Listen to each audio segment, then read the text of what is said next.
Pardon me while I have a strange interlude.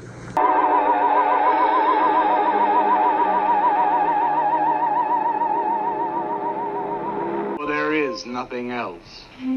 Life is an obscure hobo bumming a ride on the omnibus of art. Along the misty corridors of time, and in those corridors I see figures, strange figures.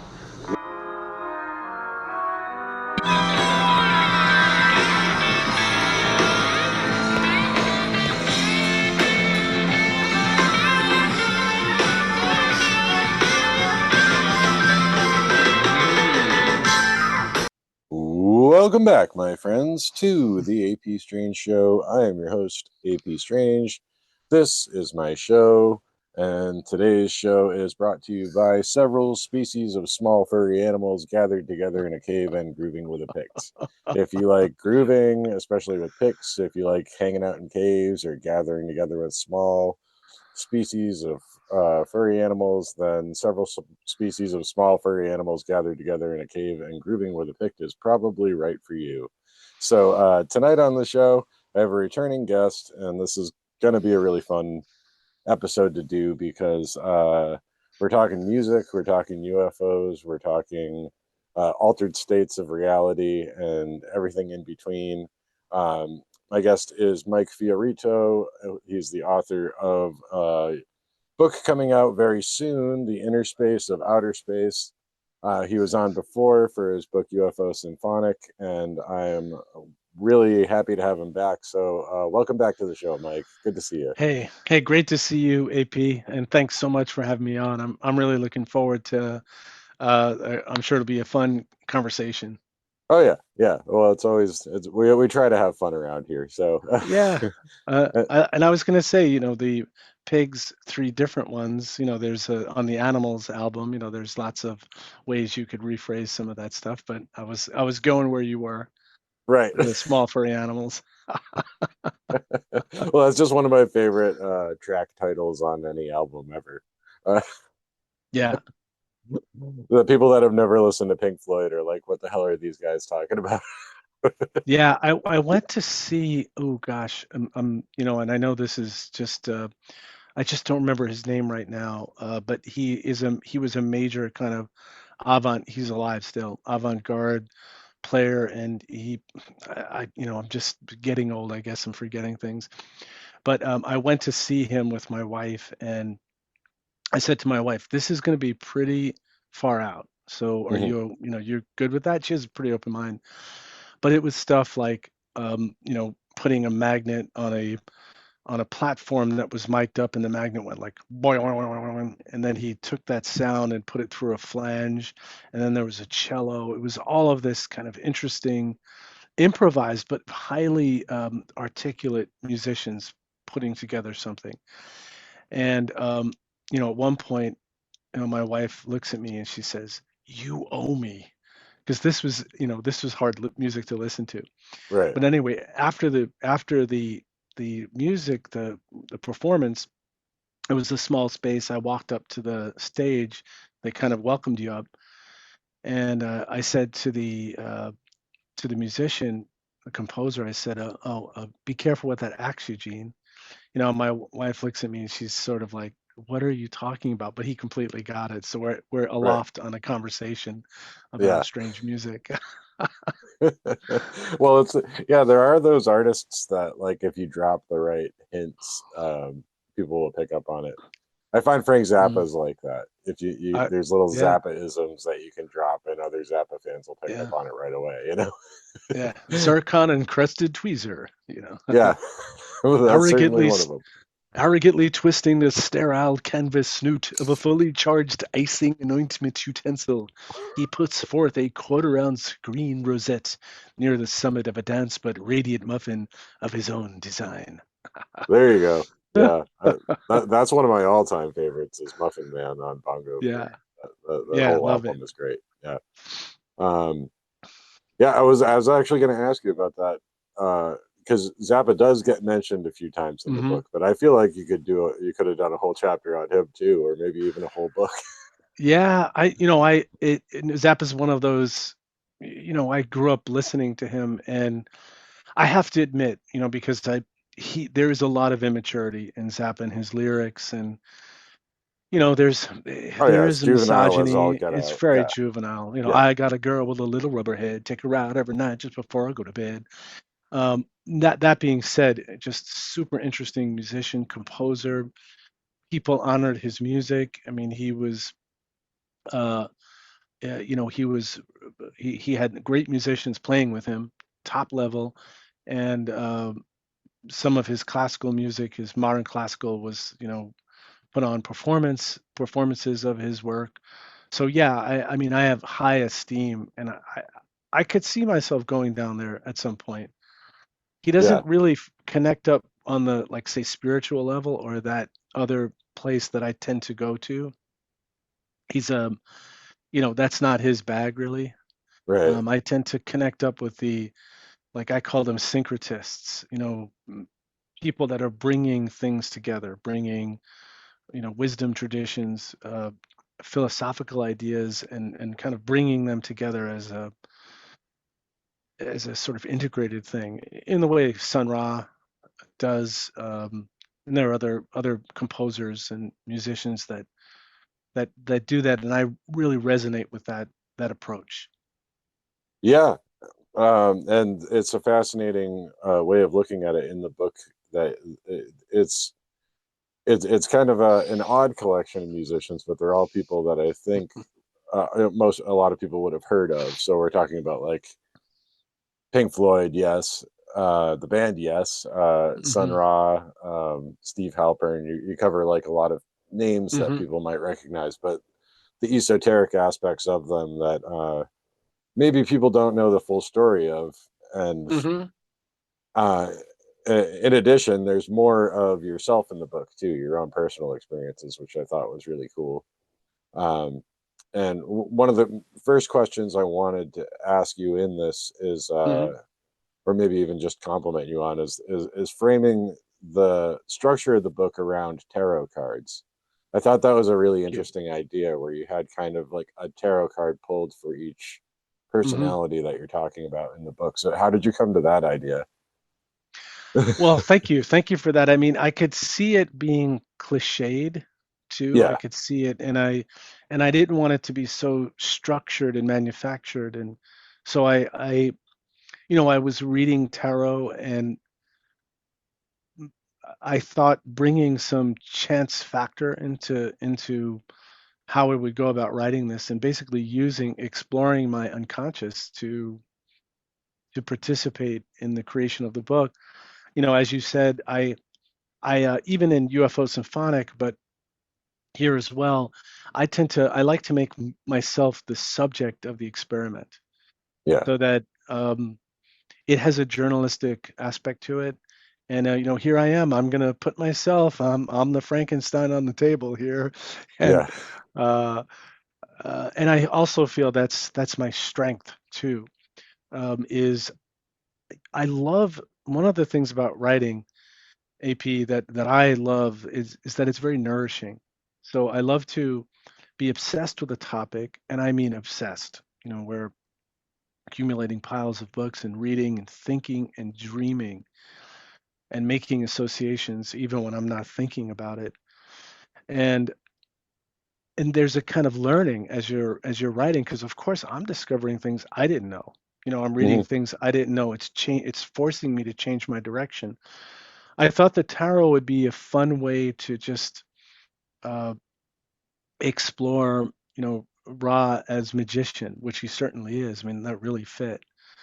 The Pink Floyd kept coming up Ace of Pentacles, and it wasn't. I wanted to do the major arcana, but somehow it crept into the deck. I don't remember.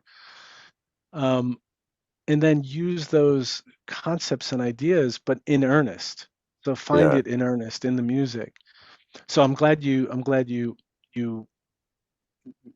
it is there. It's not a heavy hammer either. It's not like I say, I make it at the intro that I'm associating the composer with a tarot card, but I didn't try to box it in. I tried to let it be loose and bleed at the edges. And hmm, it was interesting that, yes, that John Anderson said that he wanted to name Yes World. So that was a Oh, discovery. How right. synchronistic is that? He wanted to name Yes World, and that was the card that I chose for Yes. Was the world. Yeah.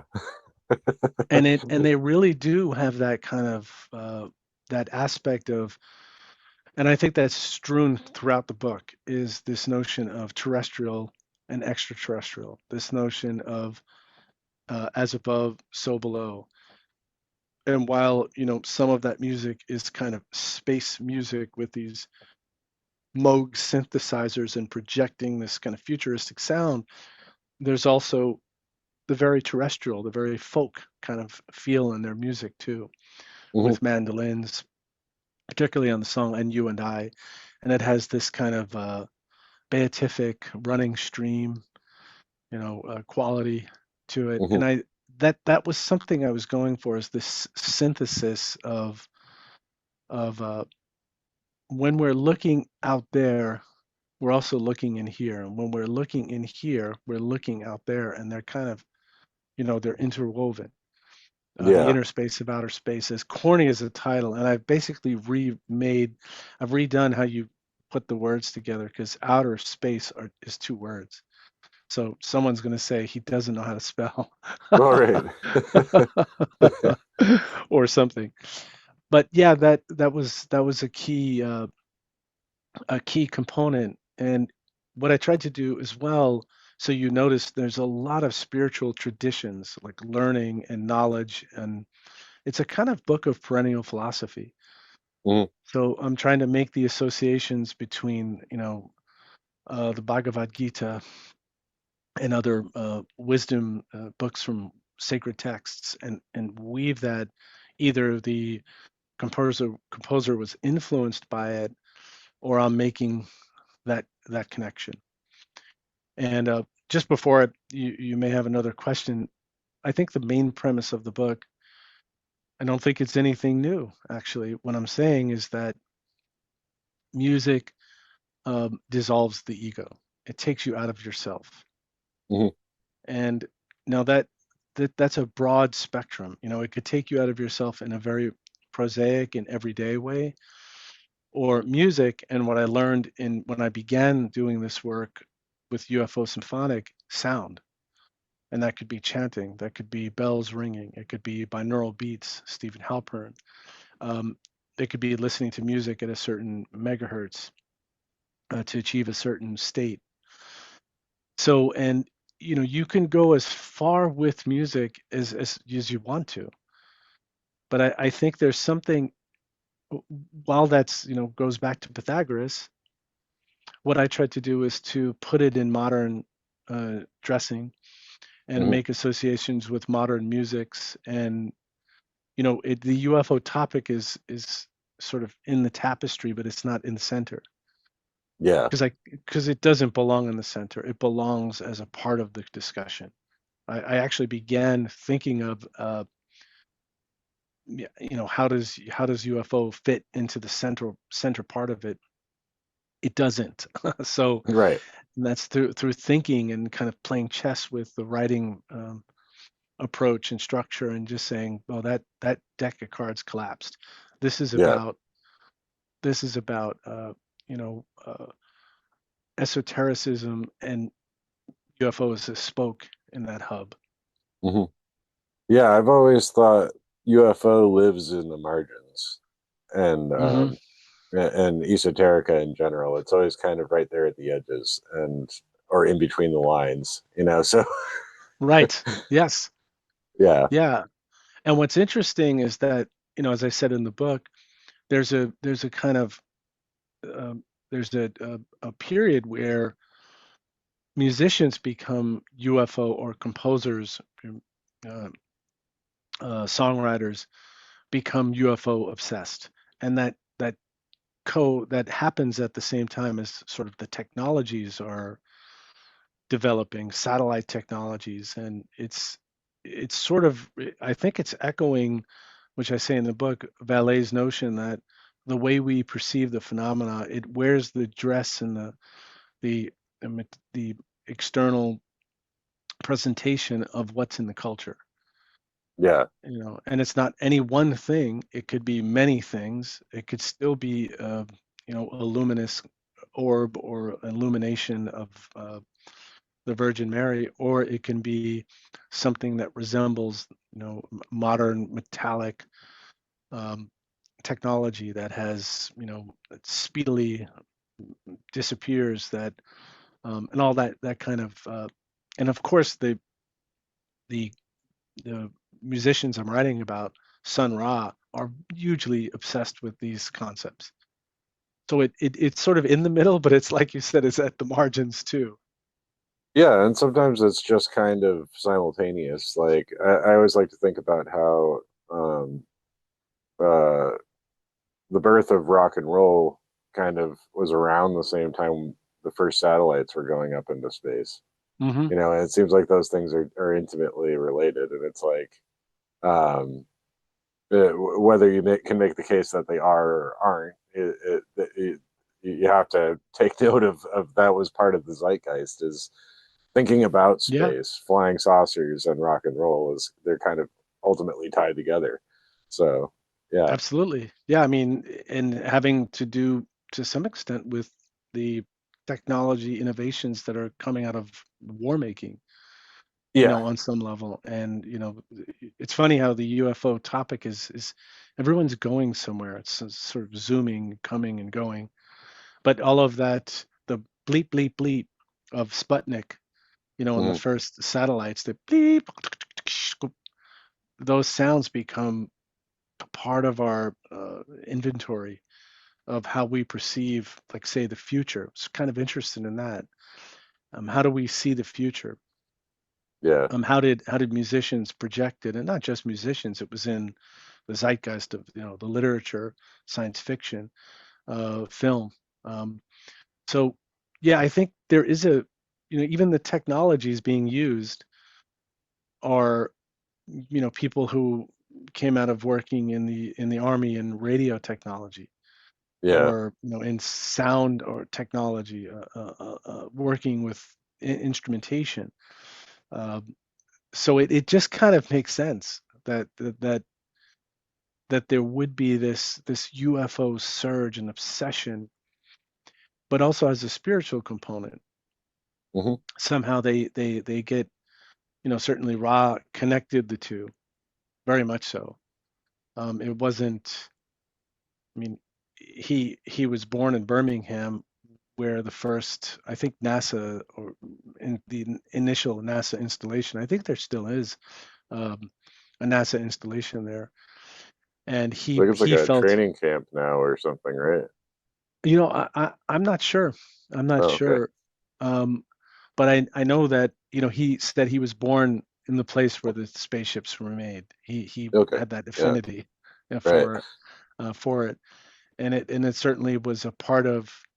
I mean, he said that he was from Saturn. He said he wasn't born.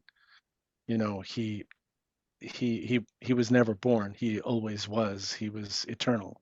yeah, Uh, I love, if you listen to him speak, and like Space is the Place, or A Joyful Noise. He's so clever with his commentary. yeah, Like, and his poetry too. He wrote poetry. right, Yeah, yeah. And um, people asked yeah, him, like, a reporter asked him, said, so, because he had many names. He had, Mr. Reed, Mr. Ra, of course, his real name, Herman Blunt. But some reporter said, well, what does your mother call you? And he said, well, she calls me son. So clever, always, right. Yeah, and then you could play that as a pun too for sun, son. Right, So yeah. yeah, That's what he was doing always, is right. this kind of um, a very esoteric way of these anagrams and puns and trickster um, ways of looking at reality. Um, Yeah, it's funny because I was familiar with his music and I had seen Space is the Place, but I didn't really know that much about him for a long time. And then when Greg Bishop and Adam Gorightly's book A is for Adamski came out, and I noticed he was mhm. included in there as a contactee, I was like, wow, he was really serious about that. So that's when I started learning more. And in your book, I think you do an excellent job of encapsulating kind of how for Ra, the art and the performance and the music, the persona and, the belief in not just life on other planets, but the continuation of consciousness out throughout the cosmos was all part of the same thing. There was no really no differentiation or dividing line Hmm. between like the fictions of it and the reality. There weren't even these separate things. It's all just he was an expression of consciousness, right? In Yes, his mind. yeah. Yeah. And thank you for that. And he said from his experience, where he said he was transmolecularized, I think is the words he used. And I loved his Alabama accent, always so interesting the way he put things. But he said that he was told by the beings that he was selected to bring music to the world to make the world a better place. Yeah. And so that's such an interesting idea, and just from a technology perspective, if you think of like Rudolf Steiner and um oh gosh, what was the system of theosophists? So they were very interested in the relationship. They thought, you know, electricity was new, electromagnetism was new, and they associated, I don't think wrongly, but that there was something in the electromagnetism that was powerful, potent. And Ra echoed that, and I think to the extreme, Hmm. to the extreme. I mean, there's songs like Space Probe, and if I turn it on, I think it's what is it, maybe a 10-minute song or something, and it's not a song proper. It's just him playing with a Moog synthesizer, and it's like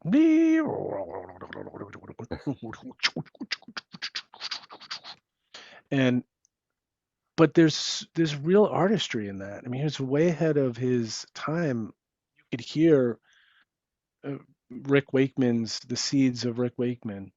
Hmm. You could hear Ornette Coleman. You could hear that cacophony of what jazz would sort of come to. Um, Punk, even punk music, this sort of sometimes he could just throw a lot of stuff at the wall and it could sound like smash bang and it could be uh, maybe hard to listen to. There are definitely parts of Sun Ra that you have to ease into.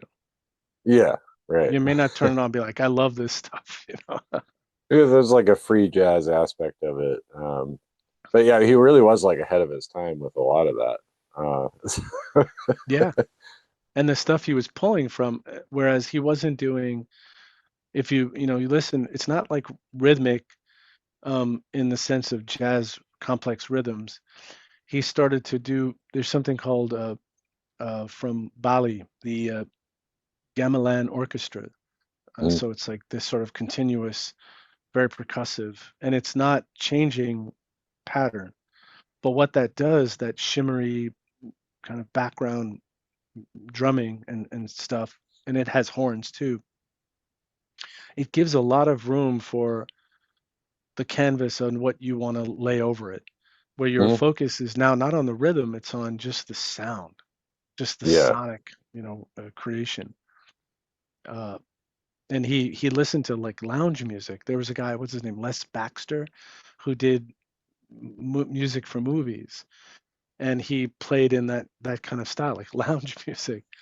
So he was really pulling from everything differently than what, say, Coltrane was, or Davis, Miles Davis, or Thelonious Monk.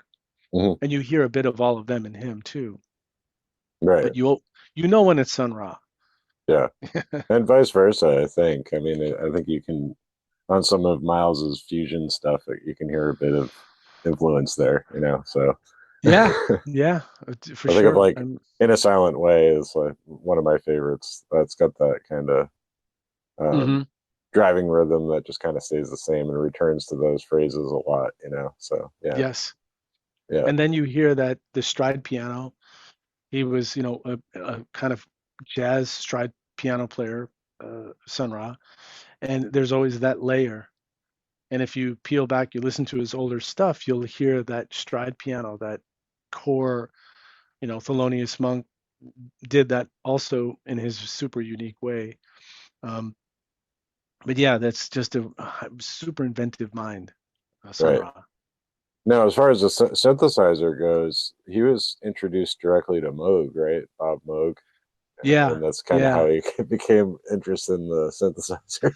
But he took to it yeah. right away. Yeah, And it's yeah, interesting because the Moog, and I always called it a Moog, but according to, I read a book about Robert Moog, and it said Moog is in Rogue, right. and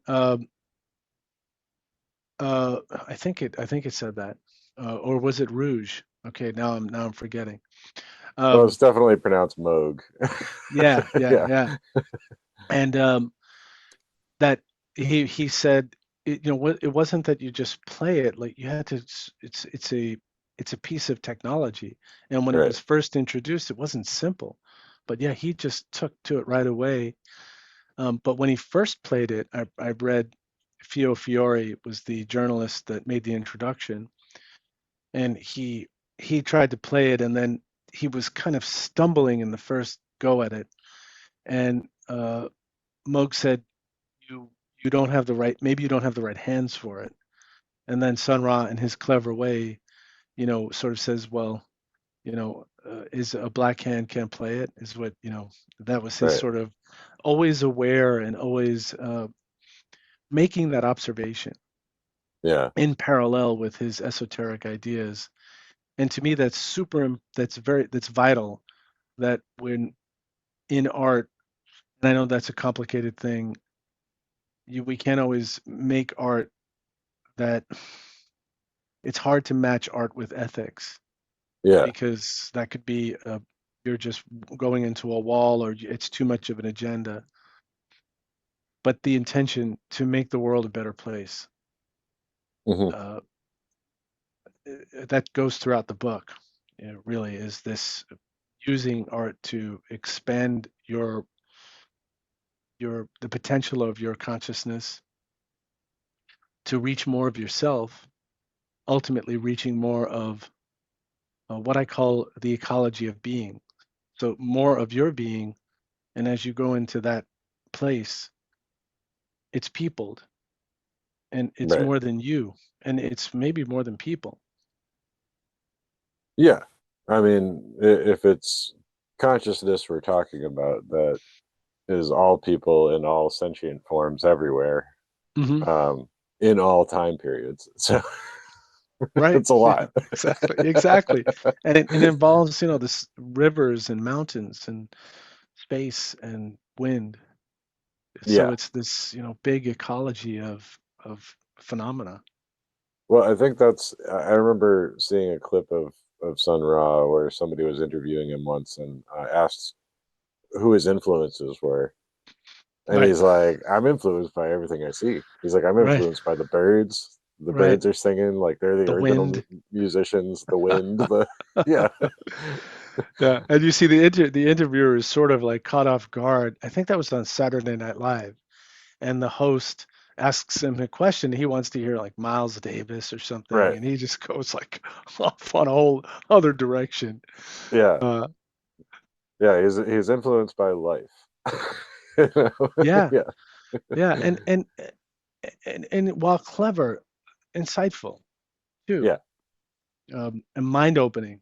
Right. If you were listening, if as you were, as some people were, he was largely ignored until the hippies got a hold of him, and they started to dig his sound. But he was Right. sort of,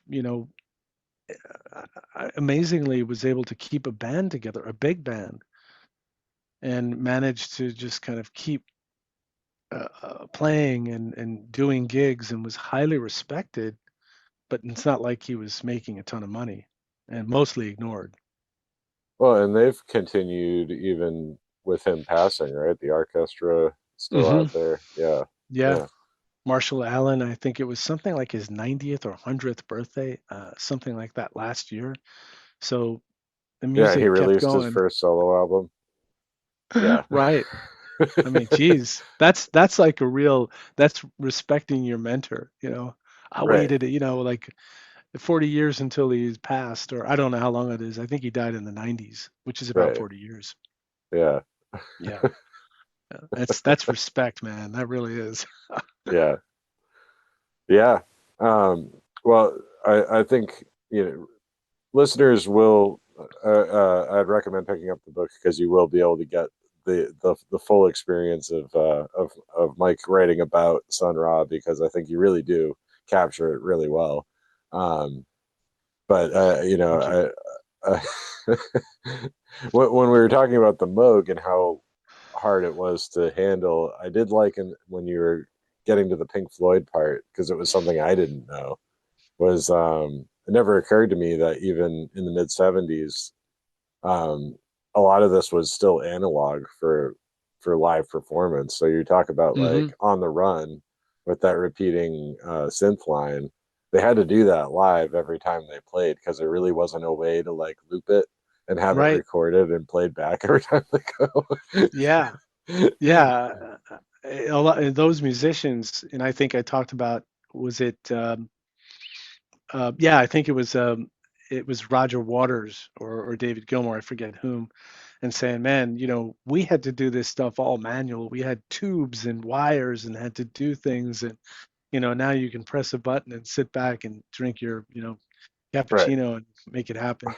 Um, but it was interesting too that Pink Floyd was so that their influences were, you know, Stockhausen and avant-garde players. And what they said is we did stuff like that because we couldn't play. That's what that's, you know, I Right. guess tongue in cheek. But it's interesting that they launched from that place, and of course they go to the arc of Floyd goes to, you know, very popular 2 minute, you know, 50-second uh, bites of pop tunes, great pop tunes, Mhm. but their beginnings are something completely different. Right. Yeah, and I mean, one of the places they got their start was in the UFO club in Right. London. Right. Crazy stuff was happening. Yeah. Yeah, it was sort of like a cauldron, a lab of where um, composers, musicians came, and it was a total experience. So with projectors, with images, with, you know, on screen wild, crazy images, and this swirling music that's accompanying it, along with probably errant behavior. Let's just say, you know. Yeah. Lots of artsy young folks and college kids in London Yeah. in the crowd and everything. Yeah. Yeah. Um, yeah, because I mean, Syd Barrett is almost as interesting a character as Sun Ra with some of this stuff, and you kind of get into him. And Hmm. then, well, talking about having yourself in the story, I think you reference having been a fan of the later albums, and then one day kind of discovering the early stuff. Yeah. Yeah. uh, Relics. Yeah, was the one I discovered that led me to the earlier ones. But yeah. yeah, I think a lot of us have had that experience that are Floyd fans, is just because everybody knows songs like Money or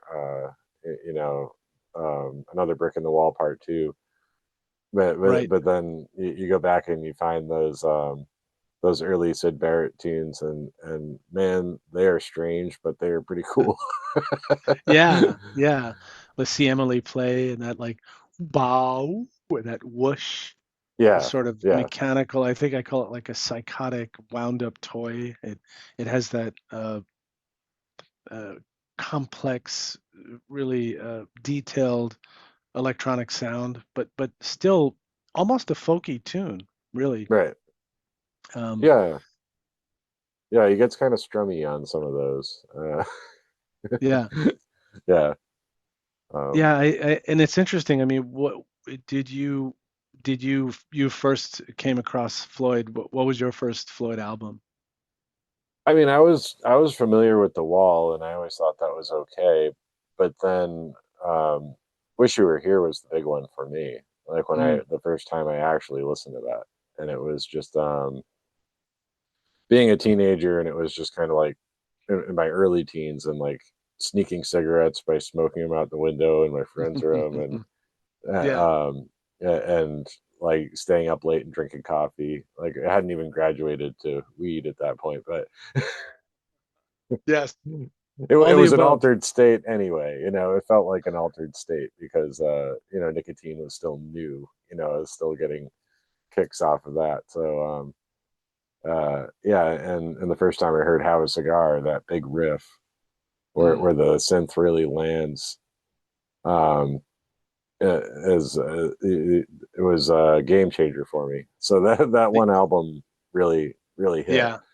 But it was much later that I discovered like Piper at the Gates of Dawn and stuff like that, and it was a Mm. totally. I ended up buying like all the albums at some point, Adam Hart, Mother, and Amagoma, Hmm. and all those. Yeah, so Yeah, no, the same. And I think many of us did just what you did is we heard you got hooked on the popular thing, and then you did the kind of excavation and you began to do the work of where this came from. Um, and I did try to make a point of Syd Barrett that the pursuit of, higher realms, uh, I don't even like to use higher realms because that means it's like up here. Just the pursuit of, more being is one that should be done respectfully and in stages and Mhm. cautiously and with deep respect. And I think poor Sid kind of took a big swallow of stuff, and it hurt him, and Yeah. there's a kind of cautionary tale. The Ace of Pentacles, you have all of these riches, all of this success. How do you manage that? How do you keep it in check? Well, And that's kind of what "Have a Cigar" is about. The song. yeah, Come in yeah. here, By the dear way, boy, have a which one's cigar. yeah, Yeah, yeah. Which yeah, one's pink? yeah. Which Um, one's pink? I want to yeah, talk to Pink. yeah. And it's Roy Harper on vocals there. Yeah, Um, that's the weird part is that he's not even yeah, in the band. It's just yeah, they hired out for that part. yeah. Hats off to Roy Harper. It's a great Um, vocal. It does yeah, a great job. Yeah, yeah. it's very screamy in a way, but so much rock music. I play guitar and I play live, and with rock music, you have to project. It's designed. I mean, unless you do a subdued, tamped down version of it. But I'm here, big boy, have a cigar, dear boy, Yeah, and he's really screaming. It's projection. right. But yeah, great vocal. Yeah, and he can do those falsetto jumps really well. That's Hmm. tough. I crack. I'm like, oh, Yeah, I could never really sing that one, but I always wanted to. yeah, I've not tried it really. It's funny how things come. There's a point sometimes where you try something, and I think I've learned to hit the higher registers over time, Mhm. and so I do a version of Wish You Were Here, and I'm comfortable with it, but I couldn't touch it, 10 years ago. Right. So it just there was a point where pushing my voice in a higher register, learning how to use head voice, um, I was able to, put together a non-terrible version of it. Let's put it that way. Yeah. Yeah. Um, well, one thing I've always appreciated Floyd for their ability to do like soundscapes and tell a whole story. I Hmm. think I had heard at one point they like sketched out like basically did a drawing of where they wanted the song to go with like peaks and valleys and stuff like that, so that they had a story to tell and they were going to stick to that. Right. And I Yeah, think that's one consistent thing throughout the book is I like music that comes from a framework. There's a right. kind of architecture and there's a sort of system behind it, certainly when you get to Eno, but throughout all of the composers that I'm talking about and say genres, because there's when you put constraints and when you like you said draw the images and you elevate the creation of it as opposed to me just sitting down doing this. but I'm using another uh, template, another modality, and Yeah. trying to synthesize these, things that are, I love to use the word orthogonal. They don't really connect, but you're making them connect somehow. So you're making them reflect each other. Well, it's like pulling a tarot card for a musical artist because There you it's go. it's adding in a third element that you have. That's one more place you have to go, Mm-hmm. and those are the rules. You have to touch base over here at least once and tie it together. You know, Right. Right. because I mean, you do get to it. I think a lot of these artists, they're visionary, so like there needs to be a visual element as well. Mm-hmm. And for Sun Ra, that was no problem because he was crazy costumes and stuff like that. Well, he wouldn't have considered it a costume, I guess. That's who he was, you know. Yeah. But the whole kind of cosmic theme of everything, and especially making films like Space is the Place. And I think for Pink Floyd, that was similar, even if it wasn't them, but the whole hypnosis Mm-hmm. uh, album covers, the became part of the story. You know, it became Absolutely. part of the whole product.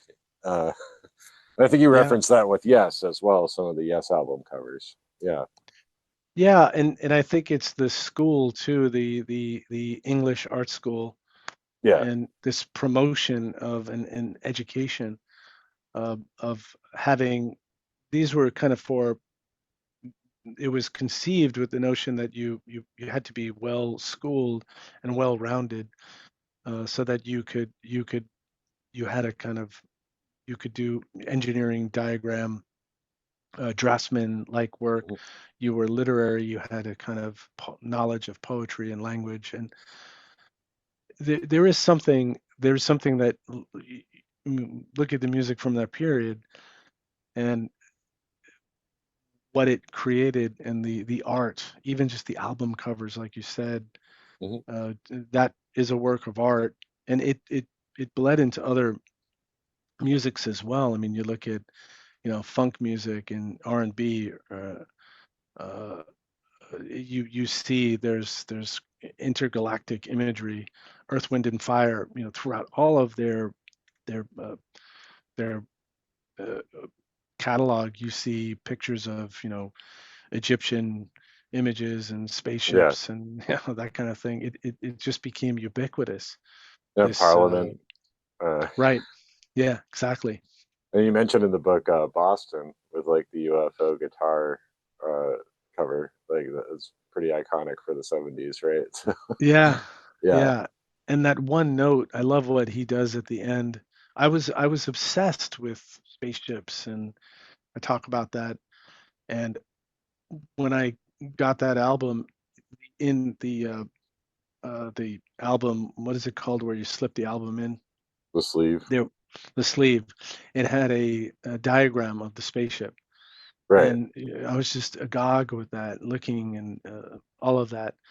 But I love what he does on the. It's on the first album, More Than a Feeling. When I see that old, the last note, that old song she used to play, I think it's dreaming.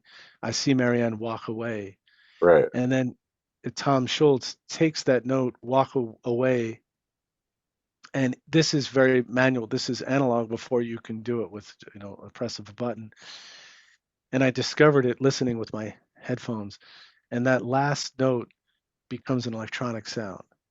Yeah. From the singing to the electronic sound, and then breaks up into a million bits that like kind of scatter, Right. throughout this the solar system. I just love that. When I kind of discovered that, I was like, oh my God, that's incredible. Yeah, I don't think that people have the experience as much now of listening to music with good noise canceling headphones on. Because I don't think they make them that way anymore because they will make you deaf. Like, Oh, what? What? Yeah, right. yeah. But Yeah. that was my preferred way of listening to music was to put the headphones on. And because, especially back then, they did a lot of really interesting things with stereo Mm-hmm. and moving sound from one channel to another. Right. Uh, Floyd definitely, and that Hendrix. Boston album was particularly innovative impressive in its engineering, especially with the limitations they had, I guess, recording is they only had, I think, like an 8-track recorder or something like that. So it did a Yeah, lot with a little.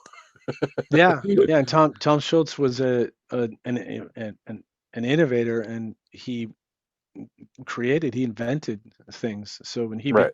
became a kind of inventor of devices and technology, and I Yeah. love the fact that he did it in his house, and you see a picture of the control board and what he built. There was something incredible about his story. Right. Yeah. It's like one of the first real like home studio. Yeah, yeah. Yeah. MIT guy. Yeah. Yeah. But that vocal note turning into an electronic note reminds me of, again, Pink Floyd with the Animals album. I think it's a song Sheep. I think it's called Sheep. That just keeps happening where Gilmore's voice just seamlessly fades into a synthesizer sound, and Yes, it is yes, so yeah. cool. Right, and it just becomes kind of wind. Yeah. And yeah, I love those effects. And put through like a Leslie speaker. So they would take Yeah. these effects, put through a Leslie speaker, which would sort of just spin it and Yeah. For give it listeners, this. Leslie speakers would actually rotate within the cabinet, so it would give it Right. this effect where it almost kind of fades in and out, but not really. It's Hmm. usually they'd be attached to a Hammond B3 organ. So if you ever heard like the really cool Hammond sound, Hmm. a really cool organ sound, that's the Leslie speakers. Yeah. So the Roto Yeah. speaker, I guess. Yeah. Yeah, and I loved getting into all the technology and talking about and frankly learning about what the technologies were and describing it in as much detail without trying to be boring and trying to return back to the poetry of the moments, but wanting to investigate the technologies and what the things were called. And that was part of the joy of the and discovery in writing it, really, because I knew certain things, but I learned more, as I investigated. Yeah. Um, well, that just made me think. This is a little off topic, but there was a blues musician that I saw at one point, Professor Harp. I don't know if you're familiar with him at all, but Sounds familiar. he would play harmonica through a Leslie speaker. So Huh. he'd get it was so cool sounding. It's yeah, it's like a train. It's like a train, mixed with Skylab or something. You know. Right. Yeah. Yeah. But you're right. Like if you're a musician or just a music production nerd, you could get really bogged down with some of the technical stuff. And I'm not even a big like technical guy musically. I never was. I just, Mm. but I do love learning these little tricks and learning how clever. When you know what the equipment is and what was available, it gives you an appreciation for what they were able to pull off. But Hmm. you don't get bogged down with that because you're talking more about the intended effect and um, in some cases the inspiration, and often uh, what can only be described, I guess, as a visionary experience with the music. Right. Right. Yeah. Because you could have all the technology, at your disposal, but you don't create anything. You don't create a journey. You don't create uh, something new that grabs the ear. So it's never really about. It's just another vehicle, another. I think the composers I chose were explorers, Yeah. and they were seeking. And there's this seeking that when it's done right, people are taking along that journey. You're Yeah. you're you're bidden, to come hither and uh, go on that ride. Right. Right. And some of this music I had to go look into myself just because I hadn't really ever investigated it. And a good example of that was Steve Halpern. Mm. Um, because I mean, new age music does tend to have kind of a stigma to it. I think with Yes. musicians and people in general who tend to think of it as kind of like new agey, kind of boring music.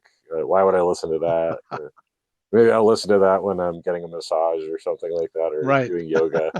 Um, and you do address that in the book, but then you kind of get into Steve Halpern and his work, not just with binaural beats, but stuff that was uh, so he says actually channeled from aliens. I don't know if you want to get into that story at all, but Well, when you spoke I directly was, with them for the book. yes, we Yeah, were yeah, communicating. A lot of times it was over email, right, and when I actually sent him UFO Symphonic. I was introduced to him, and he offered this story to me, but it's in Inner Peace, so it's not. It was already published. It was already kind of out there. right. Um, but what I thought that was interesting that's where his inspiration came from. And what I often find interesting is when you talk to people. So when I'm discussing this subject, my the question I came to them: did you ever have an experience that was inexplicable that's associated with music or sound? And the answers I got were as disparate, incredibly disparate. There were a Right. few that were duplicative.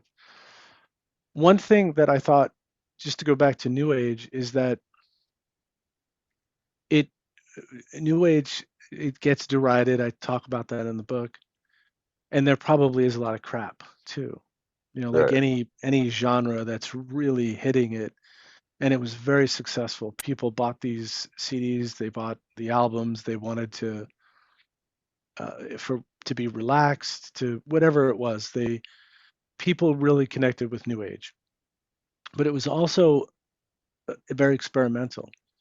So there's a lot of experimental music that came out of that, and people who started in New Age or they got on the bandwagon, they did a New Age album, and then they went into other directions.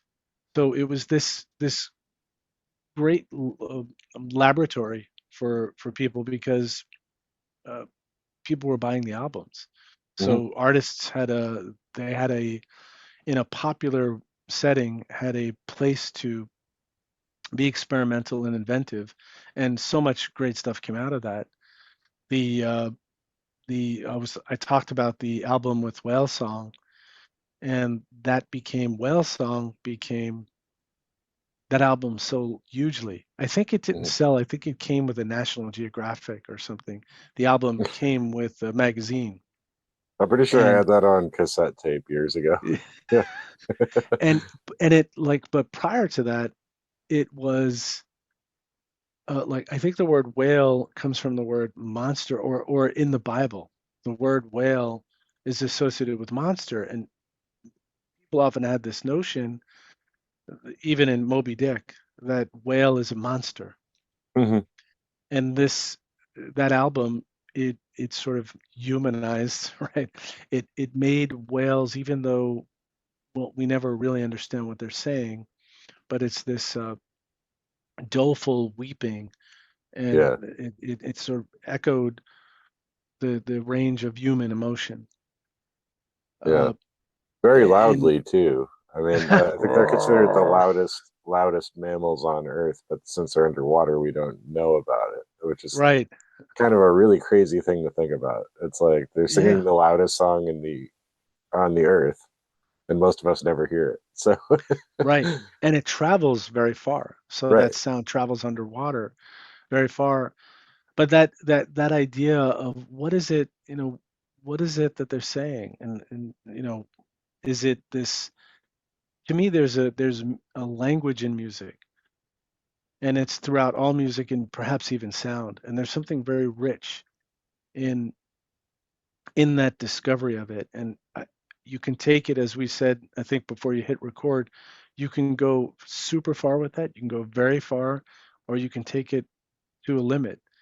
yeah, Um, but what was interesting about Steven is that he says he was making ambient music before Brian Eno.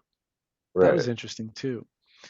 That he was making sounds that predated what Eno did. I don't think you can really say they're not duplicating each other. I don't think so. Right.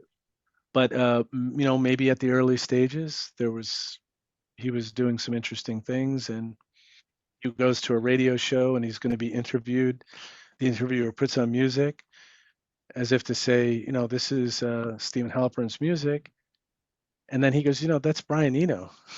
Yeah. Yeah. And then he goes, well, he was on last week. Oh, I'm sorry. I meant to put on your and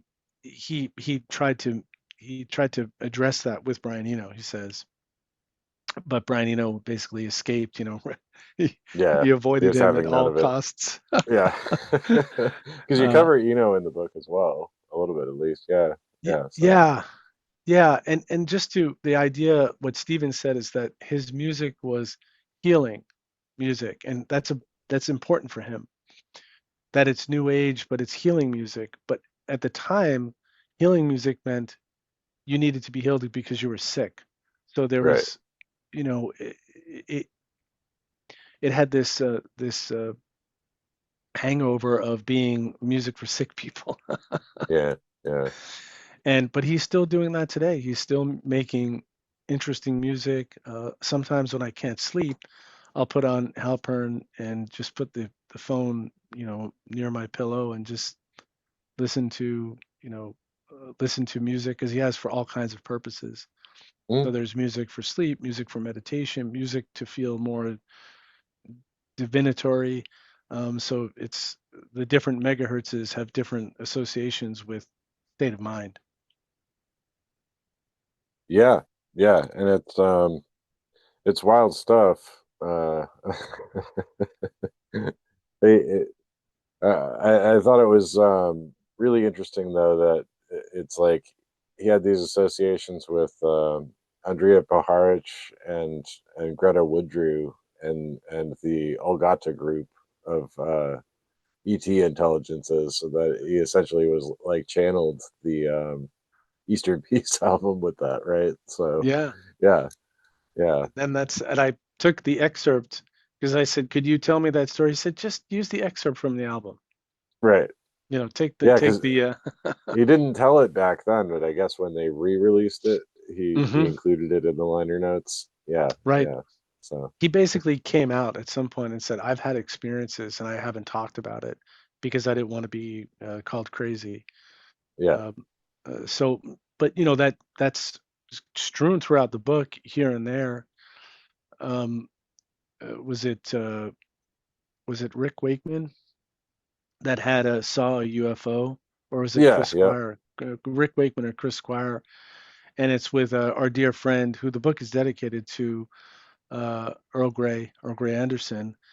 Um, he had this experience. He knew, I guess it was Chris Squire he knew, and Chris Squire told him about an encounter that he had, and he saw a UFO kind of, you know, 20 feet over his head, this illuminated bright object.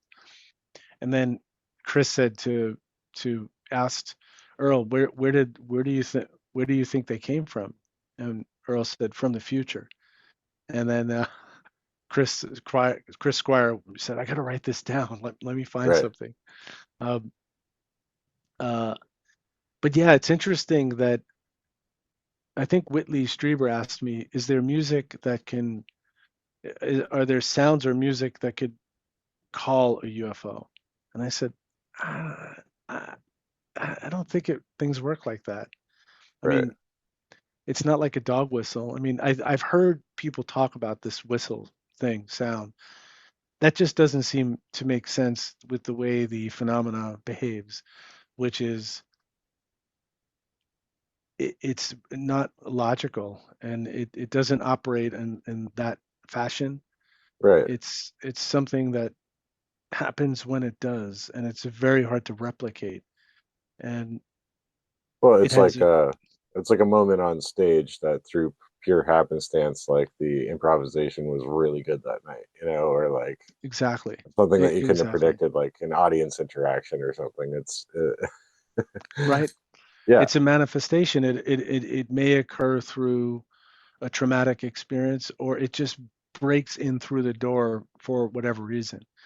So there's no one formula. And also sometimes sound or music can take you to exotic places. And I hate to use those terms because it's not like it's not out there. It's here. It's just a different dimension of here.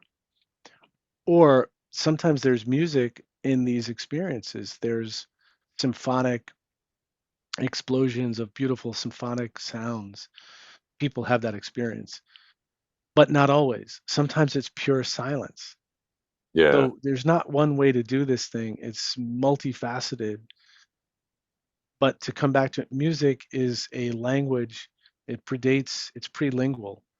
It goes deep into our brain. It touches emotions and areas of our being that we're mostly not aware of. And there's a rich potential, I think, to make that connection, that discovery. And for me, music has that. It's like a contact modality. yeah, Contact with what? I say I don't know. I'm not sure. yeah, and it communicates something that maybe words couldn't. You know, I've often thought about that with being with a background in guitar, always trying to cop licks from like Jimi Hendrix or something, and sometimes Jimmy will bend a note impossibly far, and then he bends it just a little bit more, and you're just like, okay, that means something. Like what that did to me emotionally, like the synapses that fired as a result of that one Hmm. little half step more bend is that is communicating something to me that nobody could ever communicate in words. You Hmm. Yeah, know? yeah. There's a saying, all art conspires to the condition of music, and you could just get this. It's like an abduction of feeling. Um, Yeah, something can a person can materialize, someone you knew, or an experience or feeling. But it's not just that. It goes so much deeper. It's to me, it's this kind of hieroglyphic language that is, the deeper you look, the deeper it goes. yeah, and it's at once universal and also deeply personal. Right, right. Yeah, yeah.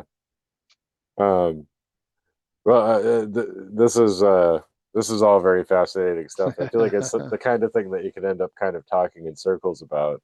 Sure. Yeah. With but the way you write it out, especially in this book, I enjoyed UFO Symphonic quite a bit, and this Thank you. one I think I liked even more, just because um, you had a really nice balance of the way that you portioned it out, with different artists and the tarot thing that I had mentioned, but also your Hmm. own personal experiences, not just with the music, but with like kind of altered states. Before we wrap things up, I didn't know if you wanted to talk about any of your personal experiences, because there was one. I think it was like well, I guess you could classify it as a near death experience Hmm. Yeah. where, yeah, if you wanted to talk about that at all, because it Yeah. gets to that absurd factor that you were talking about in a way. Yeah. It's funny because when it happened, and often is the case, when these things happen, we don't know what happened. So uh, I went to get an injection for a heart, um, like an MRI type of thing, and they gave me this injection, and then I started to faint, and I fell down. I basically collapsed on the gurney, and what I remember is my brain. It was like the pulleys, the wheels were kind of disconnected, and it was harsh. It was this kind of like that Pink Floyd song you were just talking about, this where you're going into this uh, terrifying state. Yeah, And then I had visions and encounter and conversation with a kind of a being that was messing with my head. yeah, And we're having this kind of Carlos Castaneda like conversation. Uh, and at some point, and I'm trying to remember, at some point, they start to put the resuscitator on me. Yeah. And I remember, so I heard, now am I dying? I don't know. People say they hear things when they're in that state and they see things as if from outside. So I'm not Hmm. the first to have that experience. And they said my heart had stopped. But the attendants didn't tell me that. I Right. said afterwards when I came to, it was a terrifying experience. I mean, I felt going into the vortex. Right. And I said, "What happened?" Guy said, "Your heart slowed down." And I said, "I heard you say my heart stopped." He said, "Your heart stopped." Yeah. But he wouldn't Yeah. tell me that. So I was in this nether world where, and as you see in the book, there are many descriptions where I go into an altered state. There is sometimes there's music associated, and it is very important and central to the book that uh, music gives us access to these altered states, these Yeah. other dimensions that are here. They don't seem to be always available to us, but can melt away the when we melt away the ego and this kind of strict enclosure, we go somewhere. And that inner space is outer space, and they're kind of wrapped up into each other.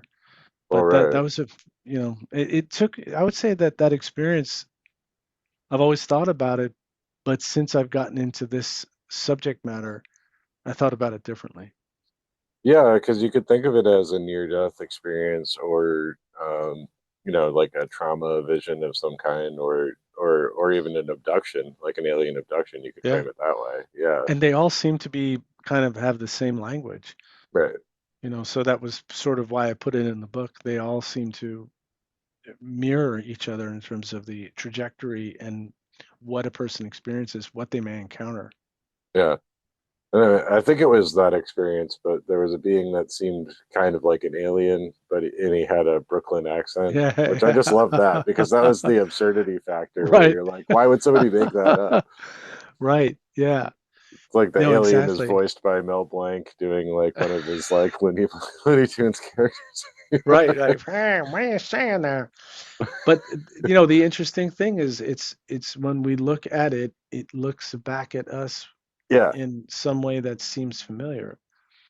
That that just maybe our mind needs to put it that way so we can comprehend it, so we can put it in context. Otherwise, it's too amorphous, mm, and we just can't see it, or can't not see it. We have to materialize it in some way yeah, so that we can perceive it in a comprehensible way. right, yeah. It's almost like you're singing a duet with the phenomenon and harmonizing. Right, right. Yeah, You take the high part. I'm gonna, right. you take the Paul part. I'll take the John part. You know. Yeah. Well, it's really good stuff, and for listeners, I highly recommend the book. The book is coming out in April 11th, I guess. Yeah, April 11th, and but it's available for pre-order now. And if you go to, you can go to my website, mikefiorito.com, or anywhere books are sold. It's put out by Loyola University, and it's available now. And I'd love to hear what you think. People that pick it up and read it, and I will soon have copies on hand as well. I would say in the next few weeks. Okay, wonderful. And if people want to follow along, keep up with you, is there any social media that we can direct them to, or should they just go to the website? Yeah, I'd say you can find me on Instagram, on Facebook. The Yeah. website has all those details as well.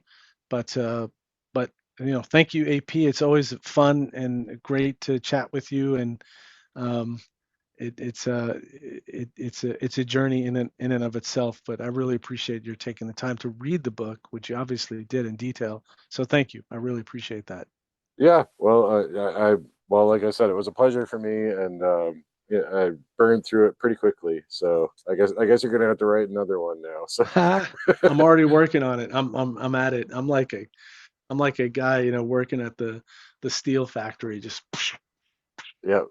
Well, I had meant to ask, is that was your sixth book, or something like that, sixth, right? seventh. So Yeah, I'm busy at this thing, and yeah. it's just I just really love the process and enjoy it. I'm working on a bluegrass book now, but it very much has to do with the sacred kind of origins of that music, and it's in progress. Well, that sounds great too. All right, cool. Yeah. Well, thanks so much for coming on, Mike. Uh, AP, be well. Have a great night. Thank you, and thanks all for listening and staying with us.